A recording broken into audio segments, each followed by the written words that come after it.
All right, I'm sure some more people will trickle in as we get going. But good evening, everyone, and thank you for joining tonight's special webinar presentation. It's great to see some of you. I encourage everyone to turn your cameras on if you feel comfortable as we get going. So tonight we have Shorebirds, Cattle and Community, the Power of Collaboration and Visual Storytelling in Uruguay's Working Landscapes. My name is Maddie Fagan, and I'm the Donor Engagement and Events Manager at Manomet. So before we begin, as you'll see up on the screen, we have in translation instructions to set the language channel you'd like to be in for tonight. During the conversations, we'll have both English and Spanish. So when you hover over the bottom of your Zoom screen, you will see an interpretation option. Please use this to select your language of choice. This will ensure that you hear tonight's webinar in the language you're most comfortable with. And then also when you click that box, there will be an option to mute the original language audio. So please do this so you don't hear any background noise.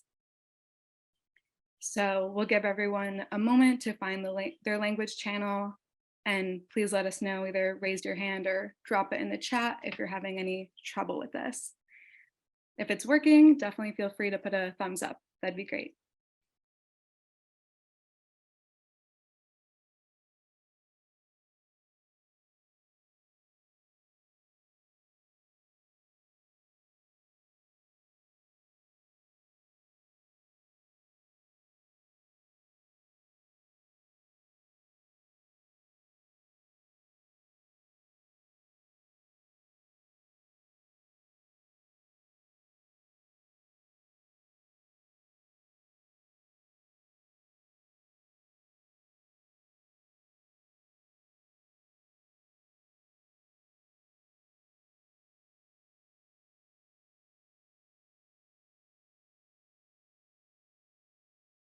Okay, it seems like everyone is all set. If you're having any issues, drop it in the chat and we will help assist you. So if you're having any technical difficulties tonight. And yeah, like I said, I'm Maddie Fagan, and if you're new to Manomet, welcome. For over 50 years, Manomet has been a leader in bird research and conservation. And as you'll hear more about tonight, our scientists work locally to create global impact. And with a growing network of diverse partners, we use science and collaboration to strengthen flyways, coastal ecosystems, and working lands and seas across the entire Western Hemisphere to help nature and human communities thrive together. And we are joined tonight by 4 amazing panelists whose work is helping drive shorebird conservation in Uruguay's working landscapes. So I'd like to take a minute to introduce them. Also, forgot to mention, when you're looking at your screen, up in the upper right-hand corner, when you move your mouse, there will be a view option. If you click that, please select speaker view. This will ensure that you see whoever is speaking at all times. And like I said, that's up in the upper right-hand corner. You click view, and then you select speaker.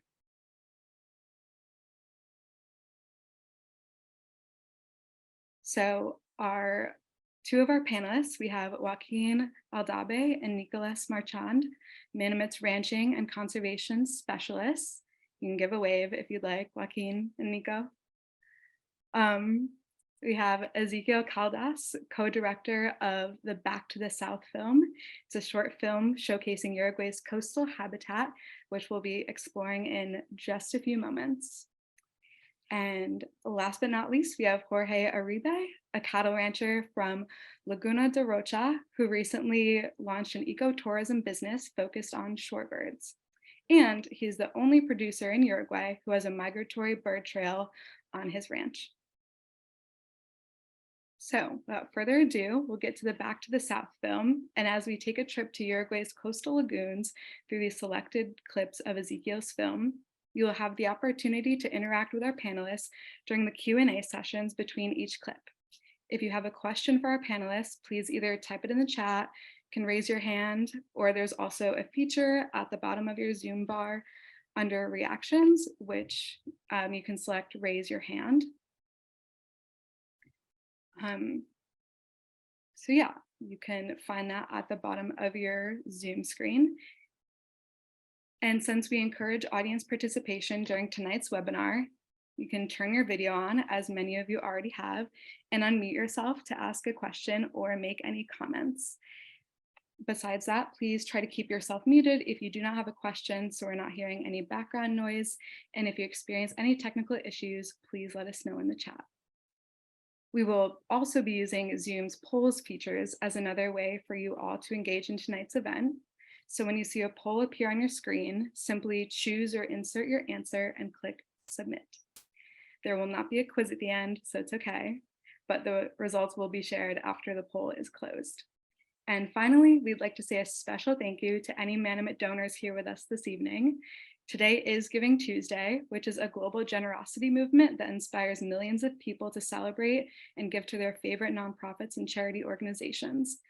We have over 50 people on this call tonight, and we are so grateful that you all chose to spend your evening with us to connect with our staff and our partners.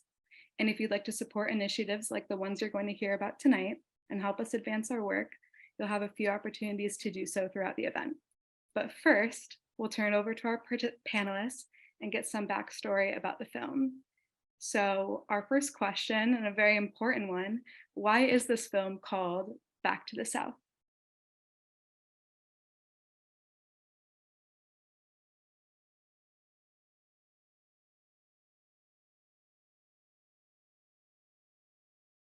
Good evening.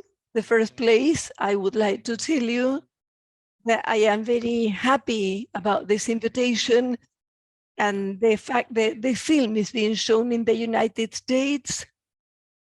And with respect to the name, Back to the South, that refers in the first place to a famous tango that probably some of you know, written by Argentine composer Astor Piazzolla. And we thought it was applicable to the journeys that these birds do all the time, going north and south and back to the south. We were lucky in one of the first days of the shooting, we encountered a red knot in Jose Ignacio, whose movements reminded us a great deal to the tango dance.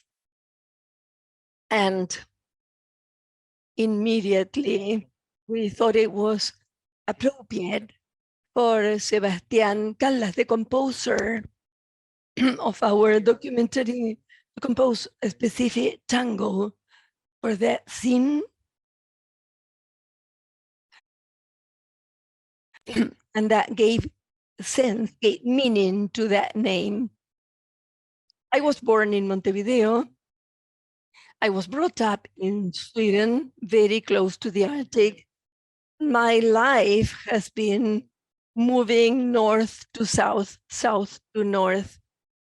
So I had that in common with these shorebirds. So I thought going back to the south is a good name.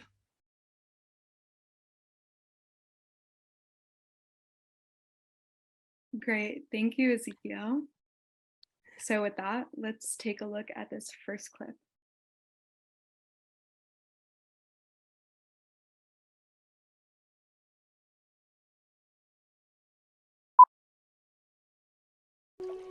But some birds come from much farther away.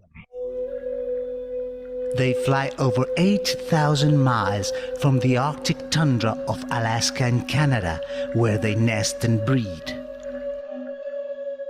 Only a few weeks old, the chicks begin their first long-distance journey with the adults.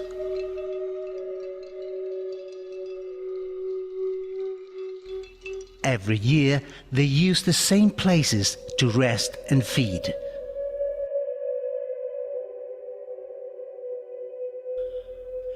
They take an elliptic route, flying south over Western America, the Atlantic coast and the Caribbean, crossing part of the Amazon forest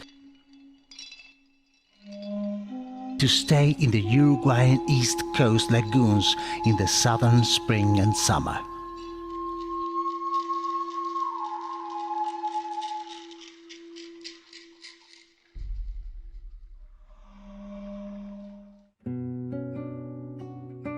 These birds are the American golden plover and the buff-breasted sandpiper, two of many bird species that migrates to these wetlands.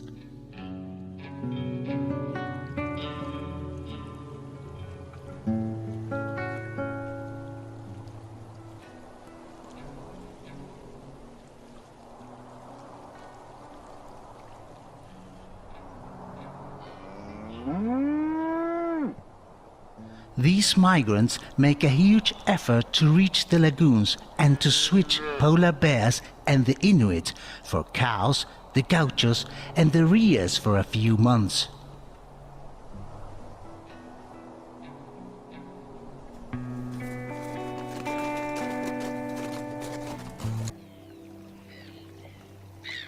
Eastern Uruguay is an area rich in wetlands, with lagoons and lowlands that cover 400,000 hectares of international importance for conservation, especially as a habitat for water birds.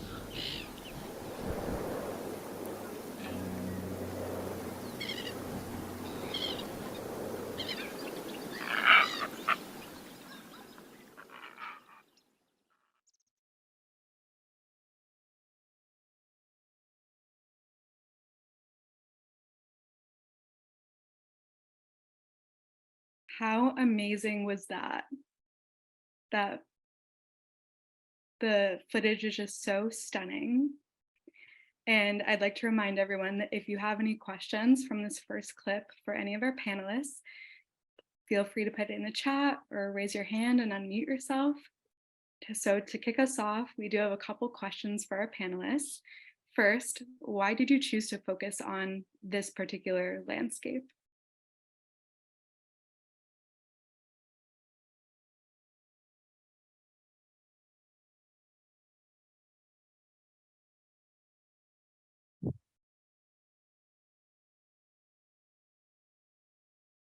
Well, let's see. When Joaquin suggested this documentary on the American golden plover and the buff-breasted sandpiper, he had been studying them for many years, and he knew exactly what places, what landscapes you could spot them in. So we just had to go where the biologist would guide us, and we were astounded really by the biodiversity, the richness that you can find in these landscapes.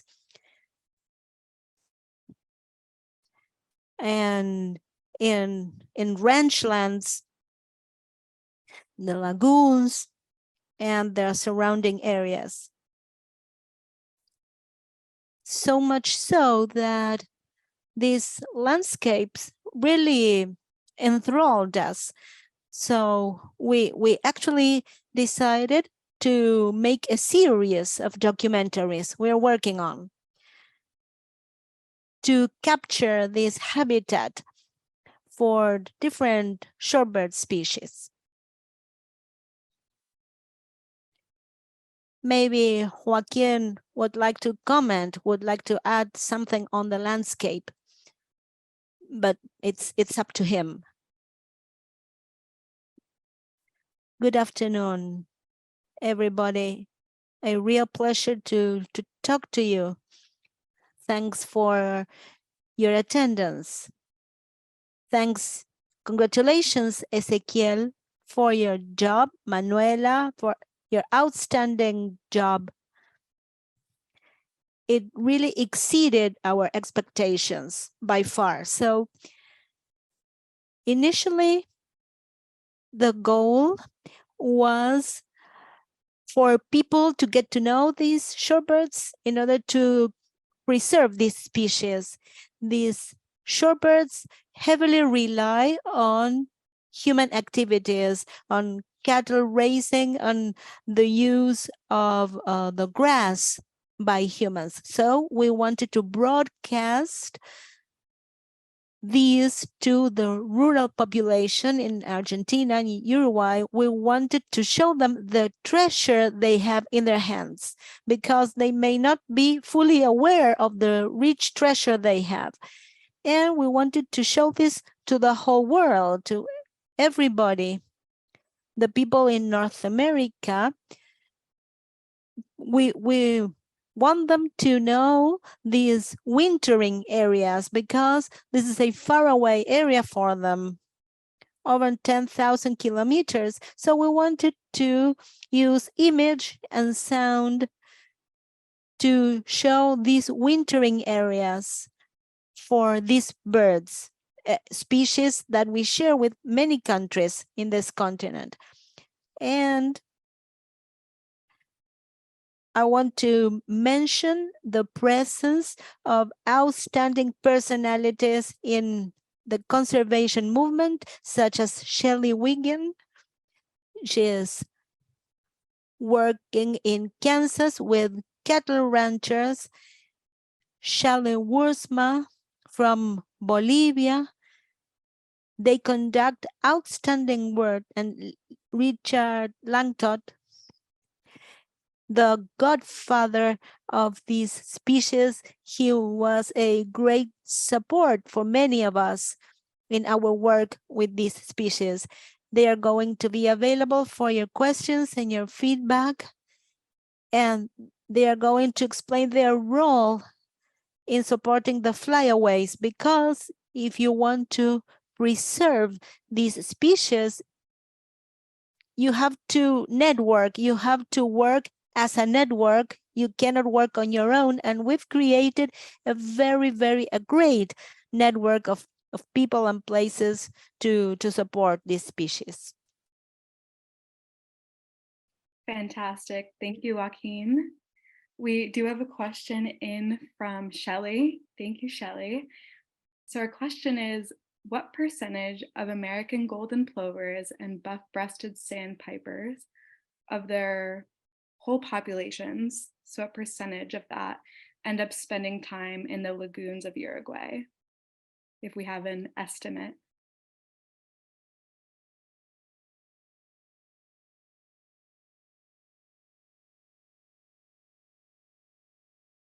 I do have an estimate number. It's not a very scientific number, but it's rather an educated guess based on some estimations we made elsewhere. But I believe that 30 to 40% of these two populations use the coastal lagoons of Uruguay.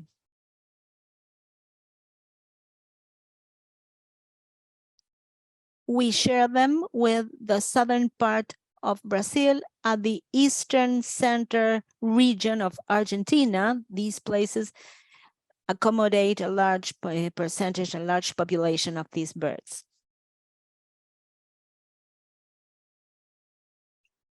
That is awesome. Thank you, Joaquin, for the estimation. And now we have a question for you all we would like you to answer. This is one of our polls that we are going to launch right now, and it'll pop up on your screen so you can select yes or no if you have been in a landscape like the ones that we are able to see in this clip. And as you answer the poll, if you've ever been in a landscape like this, I'd like you to also think about the wildlife you may have seen when you were there. Maybe you go birding in those areas. Maybe you've noticed the decline in some certain bird species. So shorebirds are a fast declining bird group, which is why the work of our staff and our partners in these areas is so critical. And if you'd like to help advance our work and programs like the ones we're talking about tonight, I encourage you to use the feature on Zoom that will show up in just a second to do so if you'd like to support us. And also, as an added bonus tonight on Zoom, you'll get a fancy background if you do so, which is pretty fun. So as people are answering the poll, I will launch that. And you will see it pop up in the chat. So if you open this in the chat and you're able to support us through Zoom, that's also where you will find a virtual background like this one that I have now. And okay, it looks like for the poll, 72% of people have been in a landscape like this. That is absolutely amazing. And feel free to drop it in the chat, any wildlife you may have seen in these landscapes, any birds, if there's certain areas you go birding, feel free to drop it in the chat.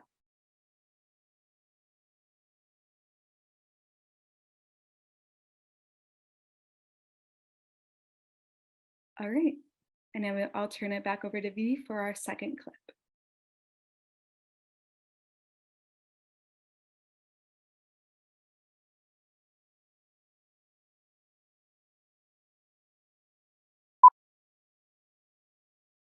They are classified as shorebirds, many of which are long-distance migrants. They are generally found near water, as most shorebirds. However, these two species prefer pasture lands near lagoons and lakes.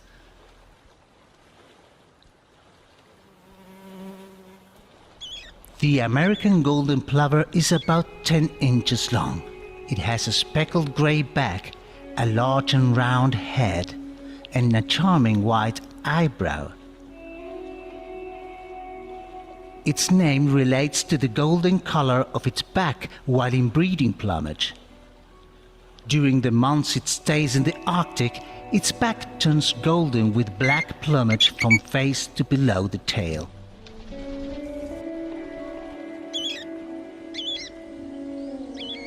The buff-breasted sandpiper is smaller, barely bigger than a sparrow.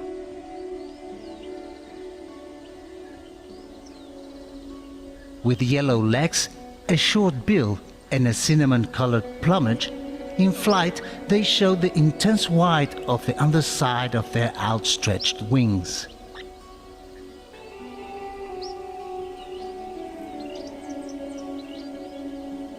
During their stay in the south, they prepare for their return, feeding abundantly and replacing their worn-out feathers with fresh plumage.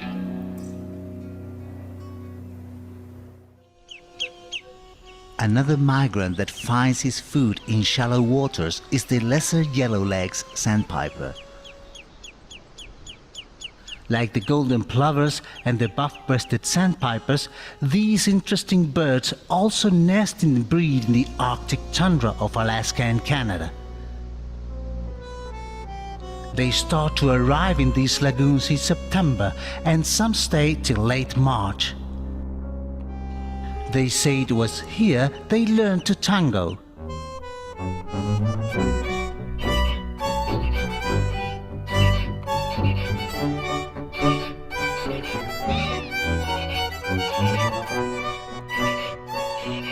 To the chimango's disapproval.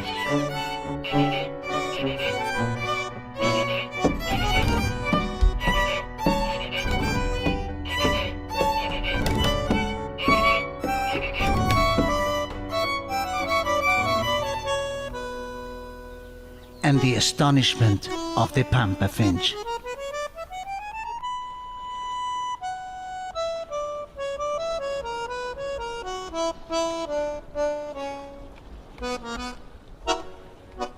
They eat male insects, small fish and crustaceans, among other small creatures they find in the water and the mud.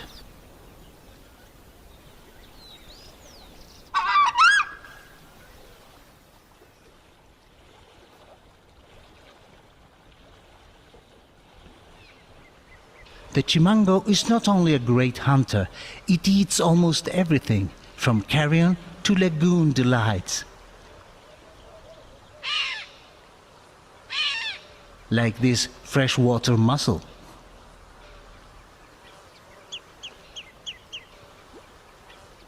Uruguayan East Coast wetlands are well preserved and they shelter valuable elements of biodiversity in general and shorebirds in particular. This region is essential to preserve and ensure the conservation of these species on a global scale. The black-necked stilt is an elegant resident bird that can be found in the entire continent, alone or in flocks, looking for food in shallow waters.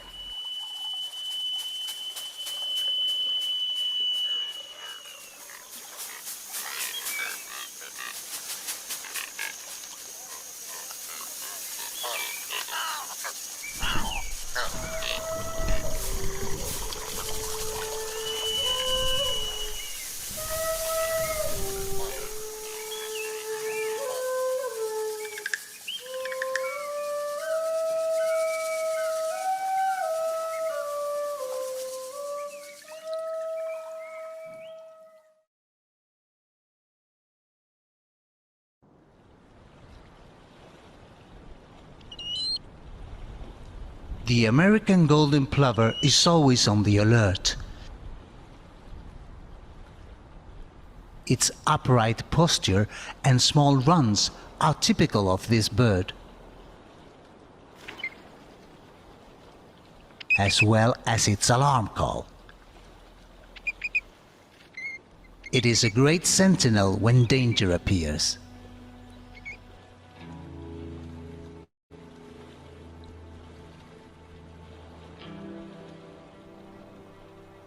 The pectoral sandpiper can be confused with the buff-breasted sandpiper.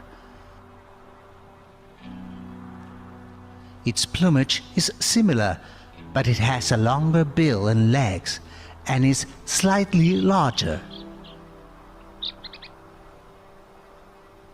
It is common to see it feeding in the water, while the buffies like natural fields of short grass.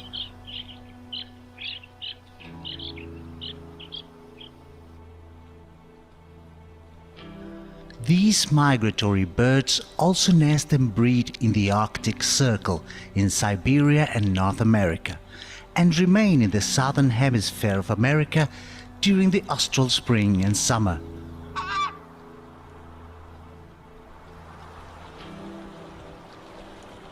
Preservation of their habitat is of vital importance for the plovers and sandpipers.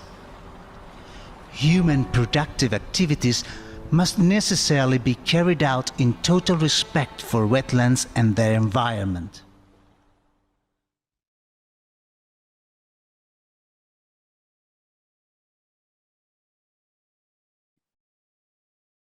So I don't know about you all, but my favorite part of that clip, but also possibly my entire part of the entire film, is the tango. I think that is just hilarious. Also, for anyone just joining us, at the bottom of your Zoom screen, you can select interpretation and select the language channel that you would like to be in for the event. So please make sure to do that. And if you have any trouble, please, you can type it in the chat. So first off, for that clip, why are the buff-breasted sandpiper and the American golden plover so closely associated?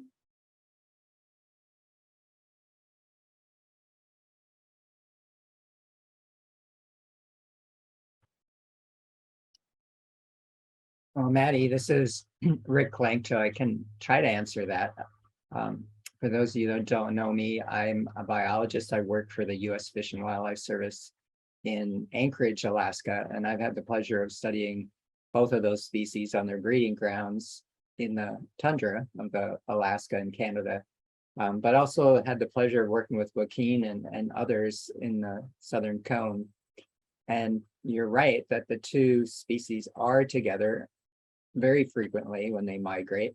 And I think a lot of it is related to the fact that buff-breasted sandpipers rely on American golden plovers to be their warning or their sentinel, so to speak, because they are much more attentive to trouble. And so when we're trying to catch them, if a golden plover is nearby, it makes it much more difficult. The buffies seem kind of oblivious to everything. They're just walking around feeding, but the golden plovers are always on alert, or at least there's a few always on alert. And that's true at night when we're trying to catch them with traps at night as well, and spotlighting them, as well as during the day. I've seen it in the Midwest of the United States. I've seen it in the Southern Cone, and I've seen it in the Arctic. So yeah, they are very attached to one another, and I think it's kind of it's the buffies using the plovers more than the reverse. Thank you, Richard. That is super interesting. It's also interesting how you see it kind of all over the place and not just in that area, but that's a common theme. If any of our panelists have anything to add on, or we can head to the next question. All right. Oh, sorry, Joaquin. I would like to add a comment that we discovered in talking to Marcia Salvatierra and Charlie Busman, who work in Bolivia, and they told me that the buff-breasted sandpiper is not goes together with golden plover, but they partner with other species that is called batitu, or in English, upland sandpiper. So they observe. Could you tell us about what you have observed in Bolivia?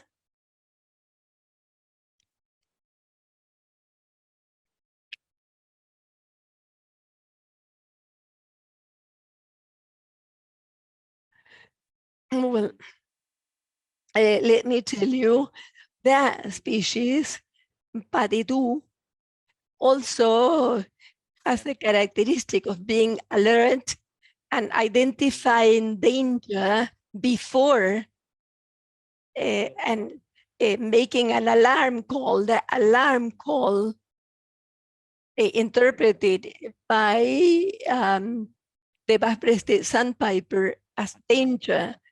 And so in breeding areas, they change the species, and buff-breasted sandpiper partners with another plover that is the Arctic plover, and nests near, usually, or near the other species. So it seems that they are always in need of a sentinel, and in changing habitats or time of the year, they have to change species because some species are not there, but they have no problem to partner with another species and benefit from the protective umbrella of these other birds that are more alert. That gives them an advantage that is devoted to feeding instead of being controlling or the surveillance. They don't have to stop feeding in order to control, and feeding and time are of essence, very important elements for these birds that have a very tight agenda. So it sounds like they're really resourceful if they're able to find different species when they need to be able to benefit and survive. Very resourceful. So what is the current conservation status of the buff-breasted sandpiper and the American golden plover?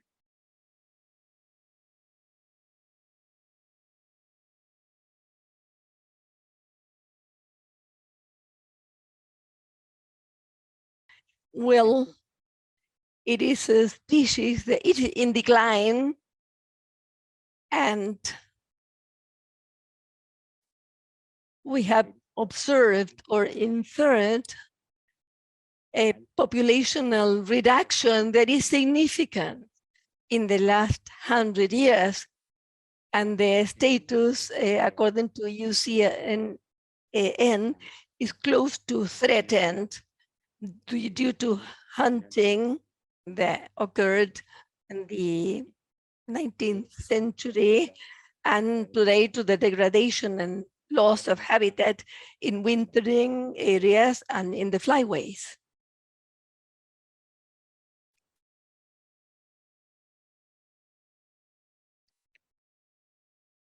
Wow. Speaking of these two species, and as we were talking about earlier, kind of their migratory route, we have a question for all of you to answer again with a poll.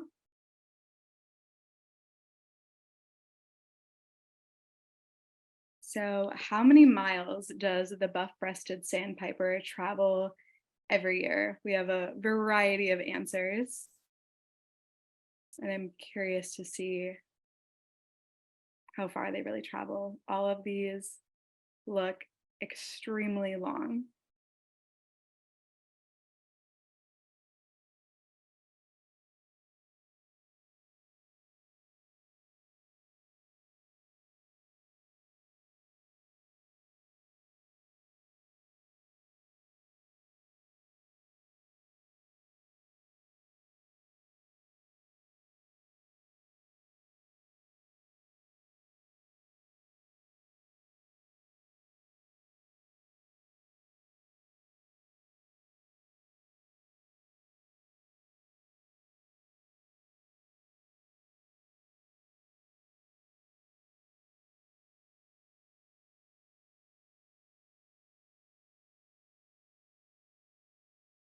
Alrighty, it looks like we have some answers across the board here. If we could get a little Zoom drum roll going, please. I think this answer is going to knock everyone's socks off. They travel 19,000 miles round trip every year, or 32,000 kilometers. 19,000 miles every year. I think that's absolutely incredible. So congrats to everyone that answered correctly. It's amazing.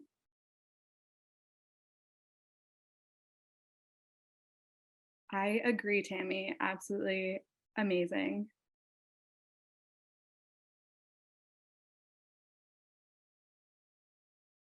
So in this next clip, we're going to see what these birds rely on as they make this extremely long journey. So we'll hand it over to V.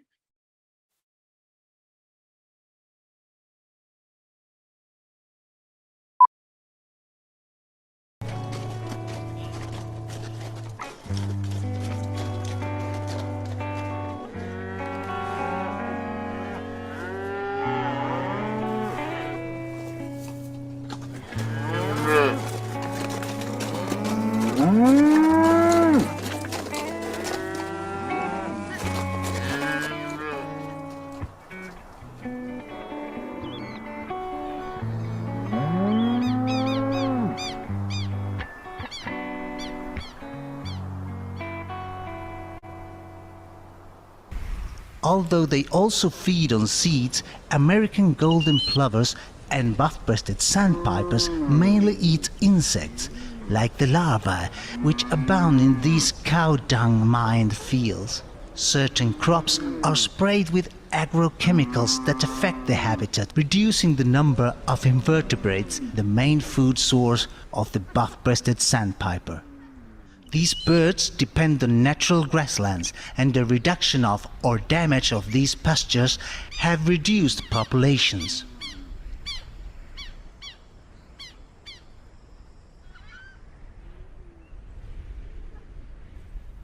This is a dry year, and much of the fields are tinged with yellow. Anthills also abound in this area.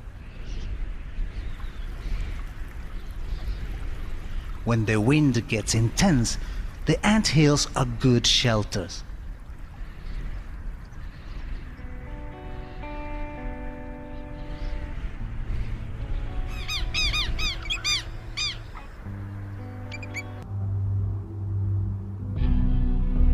Wetlands around the world are threatened, and plovers and sandpipers are good indicators of their health status.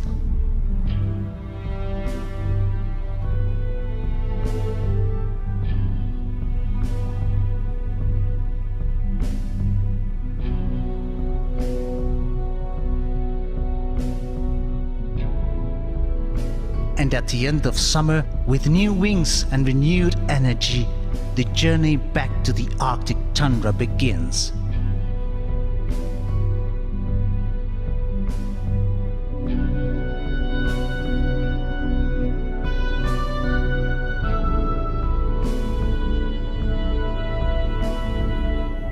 That the American golden plover and the buff-breasted sandpipers keep returning to these fields and wetlands depends on how we use them and how we preserve them.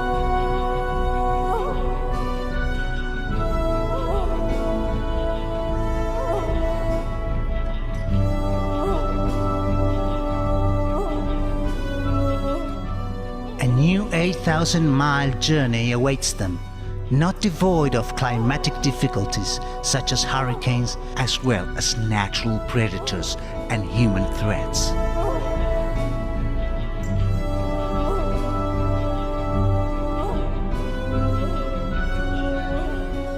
The elliptical return route takes them through the Andes highlands, Central America, USA and Canada.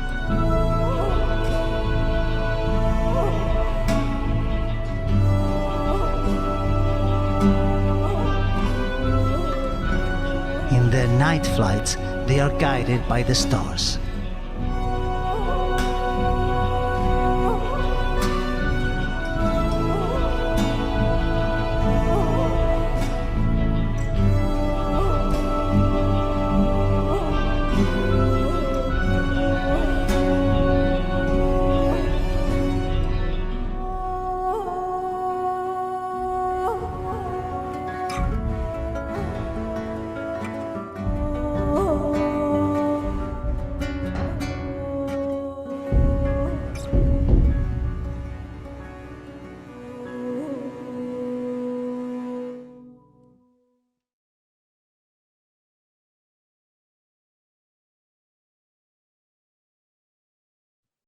So I just had a thought watching the end of that clip, talking about how the birds are guided by the stars as they make this long, amazing journey.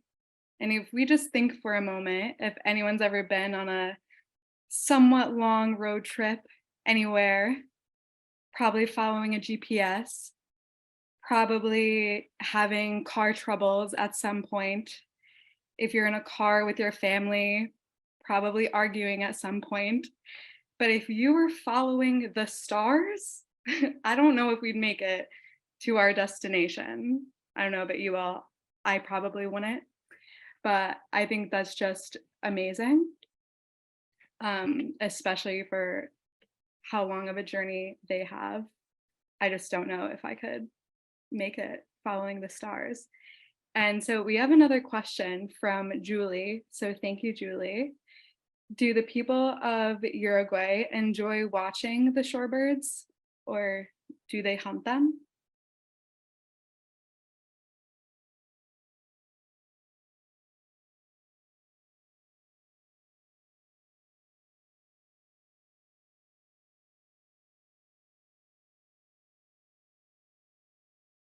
Luckily, in Uruguay, these birds are not hunted. The same applies to Argentina and the south of Brazil, Rio Grande do Sul, the wintering area. Very few countries do hunt these species. Luckily, in the southern cone in South America, this is not the case. And many people don't know them. The culture in Uruguay does not place emphasis on bird watching, but this has changed in the past 2 decades. the number of people interested in birds have increased, in particular shorebirds. And something we are encouraging people to do, we encourage people to come to nature to get closer to birds and shorebirds in particular. We offer courses, field trips.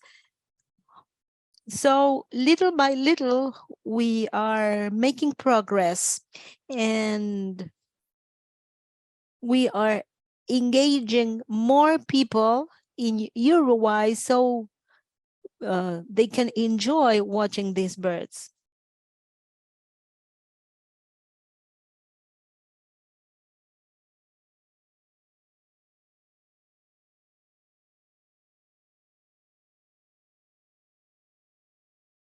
Thank you, Joaquin.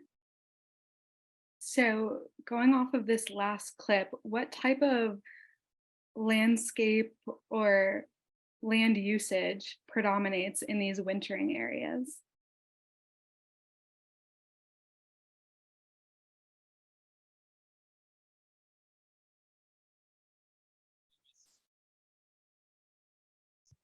Well, I can make a contribution in this area. Thank you all for joining us this evening, to all friends from all over the continent that are always connected with us. As you could see, this landscape, fortunately, is wild, is natural, still natural, and it is being used for extensive cattle raising on natural pastures. We do have some areas with intensive use, but a large percentage of the animal husbandry is extensive, and this is a real tool for conservation. And Joaquin already mentioned this. We are working with the community, but in particular with cattle ranchers who work close to the lakes and lagoons. We completed a first project encompassing all the lagoons because this landscape is a chain of coastal lagoons extending over 1 million hectares, lowlands that are very suitable for shorebirds and that are used for cattle raising. So we are working with ranchers. We are teaching them this migration cycle so they can incorporate to their practices the pasture management, because shorebirds rely on cattle. These plovers can be found where the pasture is. So intensive grazing is actually favorable for these birds. So we are teaching these cattle ranchers to grow this pasture close to the lagoons. And these are flooded areas. So if these areas are not used, it will be flooded and the pasture will be lost. And cattle ranchers are really interested, are really enthusiastic, and they participate in all the activities, and this is really promising. So thank you, Exequiel, for this video. These images are truly inspiring. When you see this, you feel reinvigorated and you feel renewed to work on these topics forever. Well, thank you. Thank you so much.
I would like to go further north from Uruguay, Bolivia, Colombia. My name is Carlos Ruiz. I am a biologist. And precisely, we work in areas. It's not a wintering area, but migration of birds that won't go back north for breeding. They use a very similar landscape as shown in this fantastic film. This documentary is very beautiful. And I'm talking about Los Llanos. Los Llanos, it's an area that we share, Colombia and Venezuela, precisely where ranch breeding is prevailing. Cattle breeding is a habitat for these birds, particularly the buff-breasted sandpiper, and then the golden plover does not visit us so frequently. And we have also found that cattle breeding, as Nicolas said, has become an opportunity for conservation. And it's wonderful that we can coexist and contribute throughout the continent. Thank you.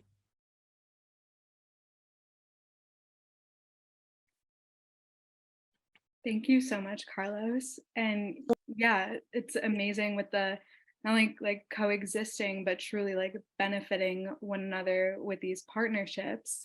So one of my other questions is, how has the experience been on the cattle rancher side? I'm not sure, Jorge, if you have anything to add about your experience from your perspective.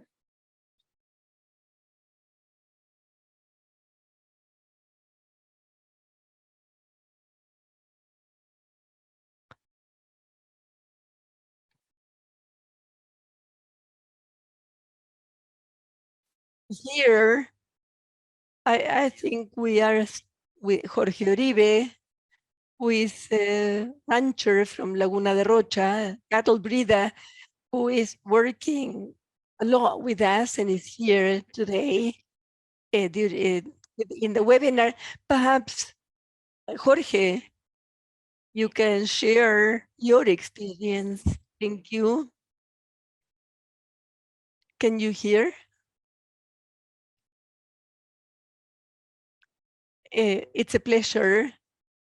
It's a great honor and a pleasure to share this Zoom with all of you, with all of these participants from these countries. I am a cattle breeder from Laguna de Rocha. I work in 545 hectares, one half of which is, or less than one half, is a flooding area. So from the productive point of view, implies challenges and poses difficulties, because we have to try and produce using the field when available, and when not available, we have to try and not to lose production. So we have to manage sales and purchase of cattle head, and then loading, which is the number, the cargo, which is the weight of the animals that the field may accommodate based on the floods, on the flooded area.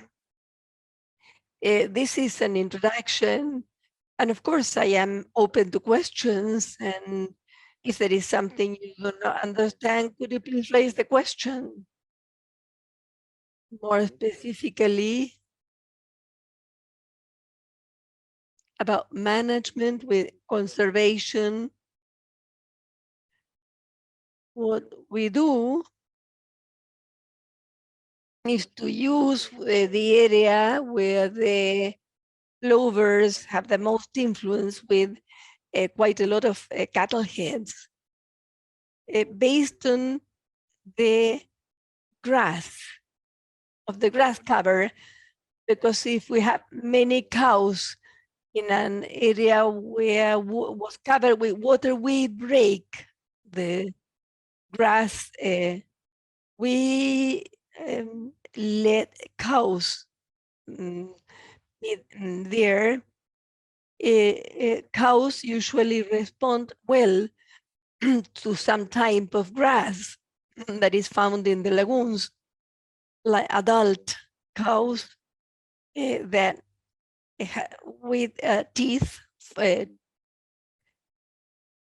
have all the teeth. Laguna de Rocha, most of the time floods from autumn to winter. So until fall or autumn, we use the lowlands with as many heads as possible. That favors the plovers because we know that at some point it'll flood. If we let grass go high, we will lose it because when it floods, then the grass both rot, and then that is meaning losing productivity.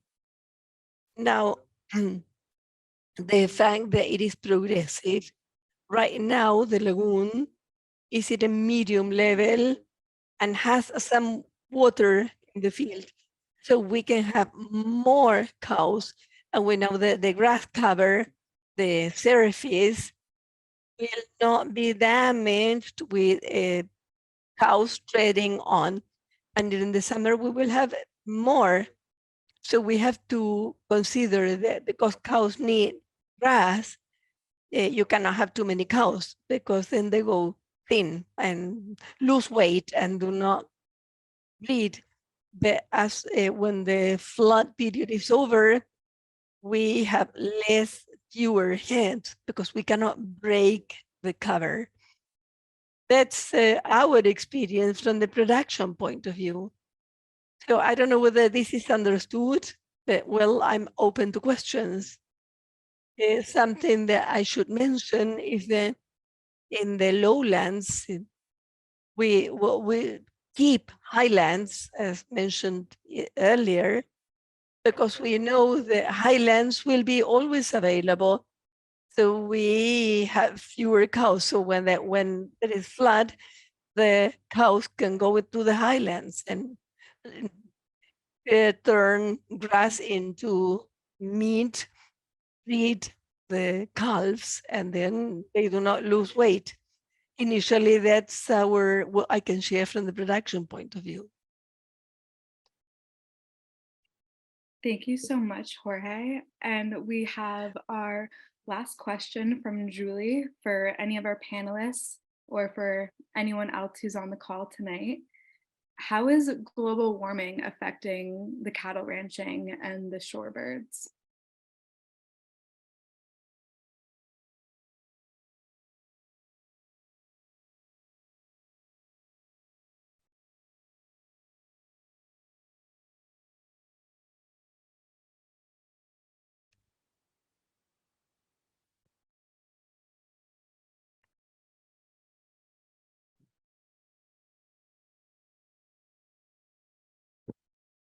I can try to answer, at least. I can volunteer an answer.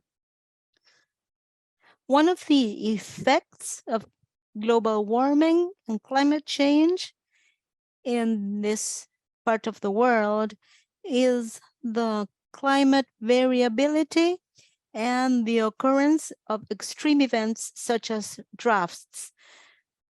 We have more frequent and longer droughts. This has a significant impact on the production of pastures, and this in turn affects negatively cattle. So we have these pockets of grazing. Since the food is not enough, the cows will eat more intensively, and they affect these plants because they eat from them again and again. So the natural pastures are negatively affected. So the quality of the habitat that is available for birds gets degraded. So one response may be the management of the grazing activity in time and in space, so you can always have a reserve with the proper volume of plant material, so cows will have plenty to eat at all times. Just to complement Joaquin's words, Joaquin was very clear. In Uruguay, this season, this spring, summer, it's going to be the third consecutive year with a drought, because, like Joaquin said, extreme events are becoming more frequent. That is to say, in the past, several years would pass between two extreme events. Now this gap is narrowing down. This is our third consecutive year that we are experiencing a drought, and this has a negative impact on cattle raising. And another driver that is traditional is sometimes we focus on the cow and we neglect the pasture. So the ranchers try to harvest as much pasture as possible, but if you let it grow, if you plant the grow, these ranches that plant the forage in a better way suffer less the drought, and they are able to endure these extreme events in better shape. So we are working with other agencies, we are working on a pasture management. And Ignacio Oribe and Jorge Oribe, who were talking before, their ranch is part of our program, and we are studying the animal stocking in them in order to plan properly the allocation of forage in order to endure these extreme events that are more and more frequent. So that is something I wanted to comment on, because we are suffering more severe effects for climate change. So improving the management of the natural systems is great for cattle, for biodiversity, for soil erosion, for water resources, for the carbon sequestering of the soil. That is to say, there is a series of additional benefits besides meat production, and they are long-term, and we are working on these win-win measures that are going to benefit everybody. Thank you so much, Joaquin and Nico. That was all very well said. And I think we can all resonate to what Nico is saying about these extreme climate events, and so many that we've seen recently. I think that's something that just anywhere you are, we're experiencing this. It's definitely a cross-cutting theme here at Manomet across all of our work, is fighting climate change and giving future generations the tools to do so as well, and to create a sustainable future. So with that, I'd like to thank everyone, and I'd also like to thank everyone who donated tonight during this event. Thank you so much. You can also always do so after this event by visiting our website. This was such a special webinar tonight. We were able to have so many different people together across our work, and so many different partners, and Thank you all so much for coming. We'd like to extend a special thank you to Exequiel for sharing this film with us. And I'd like to thank all of our panelists for the incredible work that they do and for joining us tonight and taking the time. And thank you so much to our translators. And of course, thank you to all of our participants for coming and being excited to learn more about our work. We will be sending you this recording of this event, as well as the link so you can watch the full Back to the South film, which obviously, as you've seen tonight, is just so amazing and stunning. And I suggest that everyone watches the film in its entirety. And as always, if you have any questions, you can always reach out to me or any of the staff that you've heard from tonight by visiting the staff page on our website. And I hope you all have a fantastic rest of your evening. Yeah, have a good night. Thank you to our panelists. Excuse me, sorry. Hi. Hi. La. Hi, Lee.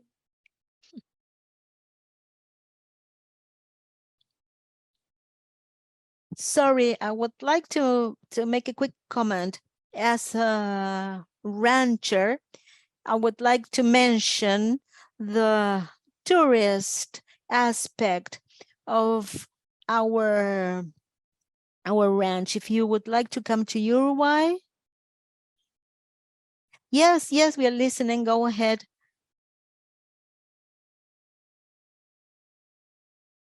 We have an Instagram account, Aves Costeras -UY. You can check our ecosystem, our hitchhiking activities. If you decide to come down here, you can visit us. You can see for yourself the cows, the plovers, the lagoon, and you can enjoy all the activities we offer in the area. And it really makes you realize everything. So Nicolas, maybe you can leave the name of our Instagram account. Yes, please. Well, the name of our Instagram account is @avescosteras-uy. Excellent. I'm uploading it in the chat, and please visit us and you will see our activities. You will see pictures of the plovers, the sandpipers. Thank you so much. Gracias. Thank you, Jorge. Thank you. Thank you.